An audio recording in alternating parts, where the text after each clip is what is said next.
Hi guys, welcome.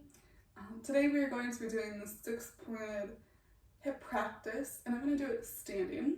Again, Soma Yoga is so awesome, so you can do this movement lying down or sitting wherever you are comfortable, but for visual learners, this is a nice way to just see me do it. So, in Soma Yoga, we need to have this free movement. So we have the free movement in Soma Yoga that translates into our daily life.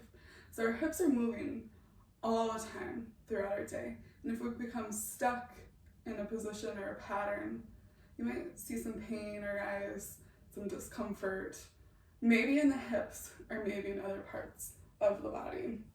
So for today, let's do the 6-point practice. And I just want you to take a couple passes on your mat, walking back and forth, feeling the movement of your hips. Maybe you just find some movement, tuning in to how you think the hips feel in this time and space.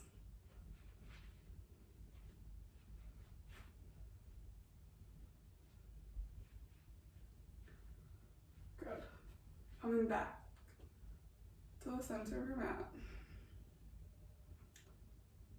So the first movement that we're going to do is what is called arch and flatten. This is going to find that posterior and anterior tilt to the pelvis. So for all of these movements, I want you to imagine your pelvis as a bowl. You have your right side, your hip, your left hip, the front and the back, and that is going to make up your lovely bowl. And so it helps me to imagine a bowl because it's something tangible, something that I can move, manipulate. And sometimes when we think of the body, even though it's our own, we live it, we feel it all day, every day, we're not in tune to it as much as maybe we would like. So if that helps you to imagine a bowl, please use that. But for the arch and flatten, I'm going to turn to the side so that you can see me. We're going to start with the arch first. So with the arch, you're going to start to press the tailbone back. If you're lying on the floor, the tailbone is going to come towards the floor, and you're going to start to feel the hips tilt forward. Once you tilt the hips forward, this arch automatically comes into the low back. And you can start to feel the muscles contract all the way on the back side of the body. Start to bring the pelvis back to neutral, and the spine follows. One more time. Back, tilting the hips forward. So if you're a bowl, you have water spilling out the front, and you have a contraction in the back. Good. Back to neutral. Let's go the other way. So this time you're going to tuck your pelvis, and your bowl is going to spill out the back. Now you don't need to make this a hard movement. If you're squeezing your glutes, I don't want you to go as far into the movement. So my movement is going to be very small. It's going to be here. See the difference between here, here.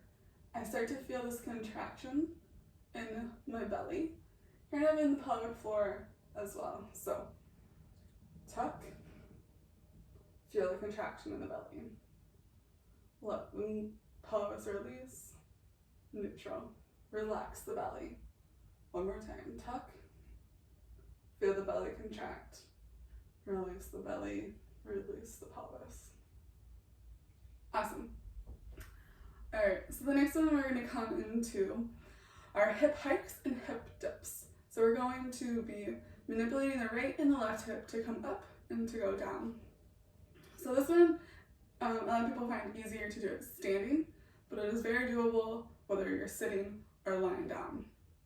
So this one I kind of like to call the sassy hips. So let's start with the right side. I find it easy if I locate that top of the hip crest with my hand, and all I'm going to do is start to let that hip rise up towards my armpit. And it helps when I come up onto my toes. Let it relax. Again. And so in this movement, you want to make sure that, again, you're stuck between two panes of glass, front and back, and that you're just moving your hip up and down and not coming into like an arch in the back or in the front. So solely up and then down, up, nice and slow down. Let's do the other side. Up, down, up. So when the left hip comes up, you can feel the right hip go down.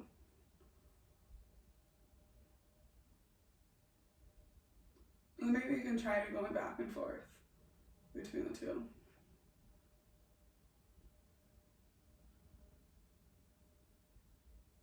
Good. Letting yourself relax. Take some movement. Shake it out. Okay.